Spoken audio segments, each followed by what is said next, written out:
அடுத்தது நம்ம பார்க்குறப்ப 2021 மக்கள் நீதி மையம் தலைமையிலான கூட்டணி கட்சிகளுக்கு ஒதுக்கப்பட்ட அந்த தொகுதிகளை மட்டும் லிஸ்ட்டு நம்ம பார்க்க இருக்கிறோம். 2021 மக்கள் நீதி மையம் தலைமையிலான கூட்டணி மக்கள் நீதி மையம் மற்றும் கூட்டணி கட்சிகளுக்கு ஒதுக்கப்பட்ட சட்டமன்ற தொகுதிகளினுடைய நம்பரை மட்டும் தான் நம்ம பார்க்க இருக்கிறோம். மக்கள் நீதி மையம் கமலஹாசன் அவர்களுடைய கட்சிக்கு 140 சட்டமன்ற தொகுதி ஒதுக்கப்பட்டிருக்கு.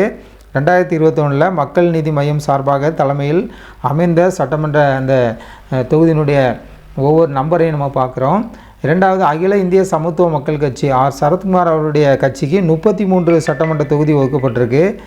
மூன்றாவது தமிழக மக்கள் ஜனநாயக கட்சி KM ஷெரீப் அவர்களுடைய கட்சிக்கு 9 சட்டமன்ற தொகுதி. நான்காவது ஜனநாயக திராவிட முன்னேற்ற கழகம் அவருடைய கட்சிக்கு 8 சட்டமன்ற தொகுதி ஒதுக்கப்பட்டிருக்கு. இது வந்து மக்கள் நீதி மையம் சார்பாக ஒதுக்கப்பட்ட அந்த தேர்தலுடைய கூட்டணியுடைய நம்பரை நம்ம பார்த்துட்ருக்கோம்.